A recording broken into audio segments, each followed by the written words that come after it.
Noong unang panahon, may isang kaharian na tinatawag na Berbanya. Ang kahariang ito ay sagana sa pagkain, tahimik at maunlad. Mahal ng mga mamamayan ang kanilang hari at reyna dahil sila ay mababait at makatarungan. Napakaswerte natin kay Haring Fernando. Totoo, walang nagugutom at ligtas ang buong kaharian. Kasama ng hari ang kanyang 3 anak na prinsipe. Pinakabata si Prinsipe Juan, ngunit siya ang pinakamabait at pinakamamahal ng mga tao. Laging si Juan ang pinupuri. Isang gabi nagkaroon ng nakakatakot na panaginip si Haring Fernando. Nagising ang hari na pinagpapawisan at nanginginig dahil sa matinding takot at pag-aalala. Mahal na reyna, kakaiba po ang sakit ng hari. Hindi ito kayang gamutin ng ordinaryong gamot. Ay isang ibon na tinatawag na ibong Adarna. Ang awit nito ay may kapangyarihang magpagaling ng anumang sakit. Tahimik na nagtinginan ang 3 prinsipe. Mag-ingat ka, anak. Naglakbay si Prinsipe Pedro sa loob ng 3 buwan. Tinahak niya ang makapal na kagubatan, malalalim na ilog at matataas na bundok. Wakas, Bundok Tabor. Nakita niya ang isang napakalaking puno na kumikislap sa gabi. Dahil sa pagod, nagpahinga siya sa ilalim nito.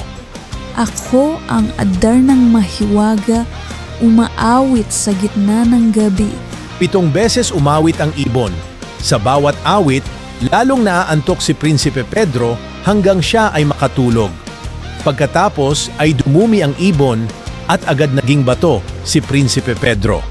Lumipas ang ilang buwan, ngunit hindi bumalik si Prinsipe Pedro.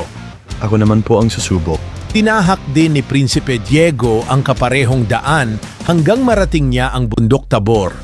Kailangan kong mahanap ang aking kapatid. Umimlay ka at matulog sa himig kong mapanukso.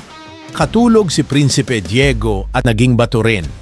Ama, ako na po ang huling susubok. Ayokong may mangyari rin sa'yo. Hindi ko po pababayaan ang ating pamilya. Naglakbay si Prinsipe Juan ng may tapang at pananampalataya. Habang naglalakad, nakatagpo siya ng isang matandang ermitanyo. Magandang araw, Prinsipe. Ano ang iyong hinahanap? Hinahanap ko po ang ibong Adarna at ang aking mga kapatid. Mahirap ang iyong misyon, ngunit tutulungan kita. Hanapin mo ang isa pang ermitanyo sa tuktok ng bundok. Katapos ng mahabang paglalakad, natagpuan ni Prinsipe Juan ang ikalawang ermitanyo. Tulungan ninyo po ako. Narito ang 7 dayap at isang labaha. Kapag inaantok ka sa awit ng ibon, hiwain mo ang iyong palad at higaan ito ng dayap.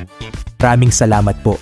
Pagsapit ng gabi, nagtago si Prinsipe Juan sa ilalim ng puno. Sa gabi ako'y maawit, mahiwagang himig ang dala.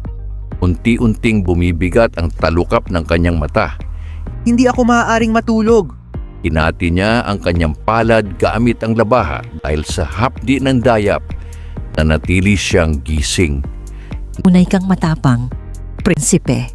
Nang makatulog ang ibon, mabilis itong hinuli ni Prinsipe Juan gamit ang gintong sintas. Nakita ni Prinsipe Juan ang 2 batong anyo sa ilalim ng puno. Mga kapatid ko kaya ito? Pinuhusan niya ng mahiwagang tubig ang mga bato at muling naging tao sina Prinsipe Pedro at Prinsipe Diego. Juan, iniligtas mo kami. Habang pauwi, nakaramdam ng matinding inggit sina Prinsipe Pedro at Prinsipe Diego.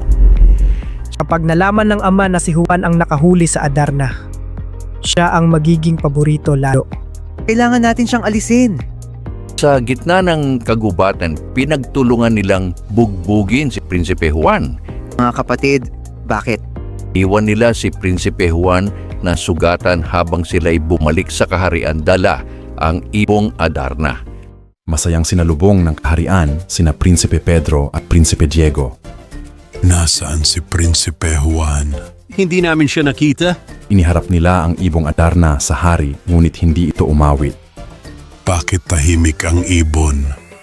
Hindi sila ang tunay na bayani. Kinulungan muli ng ermitanyo si Prinsipe Juan. Kailangan kong makabalik para sa aking ama. Pagdating niya sa palasyo, nagulat ang lahat. Prinsipe Juan? Anak, buhay ka. Ang tunay na nakahuli sa akin. Isinumbong ng Ibong Adarna ang pagtataksil ng dalawang prinsipe. Napakalaki ng inyong kasalanan. Patawad po. Ama, patawarin na po natin sila. Dahil sa awit ng Ibong Adarna, gumaling si Haring Fernando. Natutunan ng magkakapatid ang kahalagahan ng katapatan, kabutihan at pagpapatawad. Muling naging masaya ang kaharian ng Berbanya. Wakas,